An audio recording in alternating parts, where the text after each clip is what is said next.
Your dog knows hundreds of sounds. But what if the one sound you thought they understood best isn't actually their name? You call your dog's name from another room. No visual cue, no treat in your hand, just the sound of it floating down the hallway, and within seconds, there they are, ears up, tail already moving before they even reach you. It feels obvious. Of course they know their name, but what if the thing your dog is responding to isn't actually their name at all? Not the way you think of it. Most people assume it's simple. A dog hears a sound enough times, connects it to good things, food, walks, affection, and learns to respond, the same way they'd learn sit or walk. A name, in this view, is just another command, a trained reflex. That explanation isn't wrong, but it isn't the whole story either. And once you start looking closely at what's actually happening inside a dog's brain when they hear their name, the picture gets a lot stranger and a lot more moving than trained reflex. Let's start with what we actually know. In 2004, a border collie named Rico became one of the most studied dogs in the world. His owners claimed he knew the names of over 200 different toys. Researchers from the Max Planck Institute tested this directly, laying out toys in another room where Rico couldn't see his owner, and asking him to fetch specific ones by name. He got it right again and again. Then came the harder test.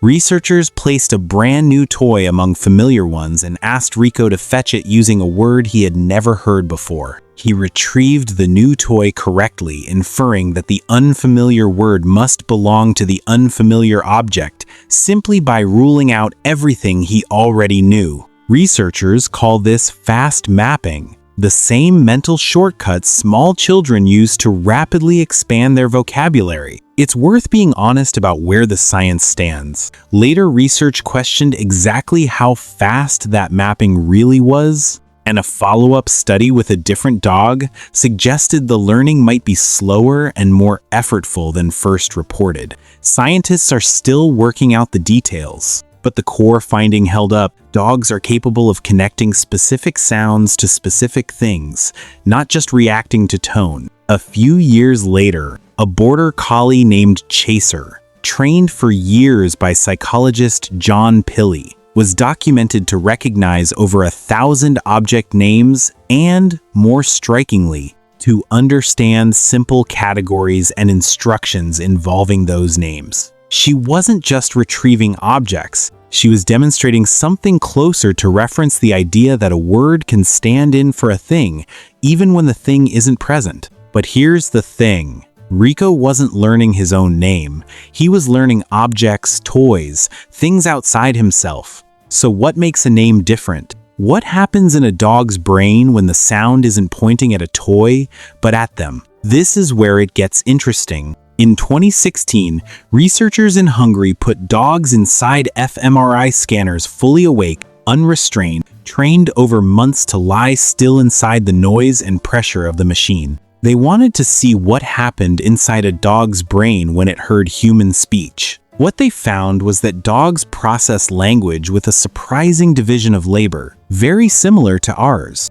The left hemisphere of the brain lit up in response to the meaning of a word, the right hemisphere lit up in response to tone, the emotional shape of how it was said. And critically, the brain's reward center, the same region that lights up for food or touch, only activated fully when the meaning and the tone matched. A praise word said in a flat voice didn't do much. A praise word said warmly did. The dog's brain wasn't just hearing sound. It was cross-checking content against emotion, the way ours does, which raises a bigger question. If a dog's name isn't just a trained sound, and it isn't just a tone, what exactly is being processed when they hear it? Many dog owners have noticed something curious. Sometimes a dog responds ears lifting, body turning toward the door before their name is even spoken. Just hearing a familiar voice, or recognizing the routine of someone arriving home, can be enough to trigger a response. Researchers believe dogs combine many different cues at once: voice, timing, posture, and expectation, rather than relying on a single word alone. Think about a moment like this one. A woman comes home after a long day, sets her keys down without a word, and sits on the edge of her bed. Her dog, who has heard her come home 1,000 times, doesn't approach the way he usually does. He waits by the door a moment, watching. Then, quietly, he walks over and rests his head on her knee before she's said anything at all. Nothing here was taught, no command was given, but something in her posture, her pace, the absence of her usual greeting told him something had shifted. And what he offered back wasn't obedience. It was attention, recognition, a kind of response that doesn't come from a script. Scientifically, this isn't mysticism, it's the extension of the same mechanism found in the scanner. Dogs have spent thousands of years evolving alongside humans, becoming extraordinarily attuned readers of our voices, faces, and posture. Your name, spoken by you, doesn't arrive alone. It arrives bundled with your pitch, your pace, your breath, the specific emotional signature that belongs only to you. Over time, your dog isn't just learning a label. They're learning you, building an association between a sound and an entire pattern of your presence. Which brings up something even bigger. Does a dog's name represent an identity, a fixed label, like a name on a passport? Or does it represent something closer to a relationship, a placeholder for everything that name has come to mean between the two of you? Here's what researchers do know for certain. Dogs integrate voice recognition, tone, context, and relationship history into a single layered response. They're not just decoding a word. They're decoding who is saying it, how, and what usually happens next. Your voice saying their name sounds different from a stranger's voice saying the same name, and their brain treats it differently too.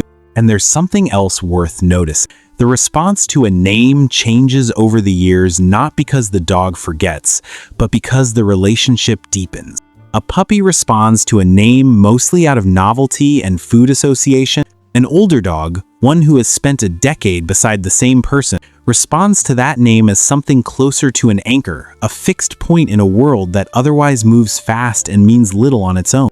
So here, finally, is the answer. Dogs don't know their name the way we know ours as a fixed identity, a word on a form. What the research suggests is something quieter and in some ways more remarkable. Their name becomes the sound that reliably predicts you, not a command, not just a label. A signal that says, this is the person whose voice means safety, whose tone means you matter, whose presence has, over years, become the most predictable good thing in an unpredictable world. Your dog's name isn't just a word to them. To your dog, their name was never really about who they are. It's about who you are. It's the sound of your attention arriving. Every time they hear it, they aren't just hearing themselves, they're hearing the person they trust most, calling them home. It's the sound of home. It's the sound of the one person they've learned through nothing but repetition and trust to listen for above everyone else. So if your dog could tell you what their name actually means to them, what do you think they'd say? Tell me in the comments. And the next time you say it, across a room, down a hallway, into the quiet of an ordinary evening, think about what you're actually calling them into. Not just their name. You,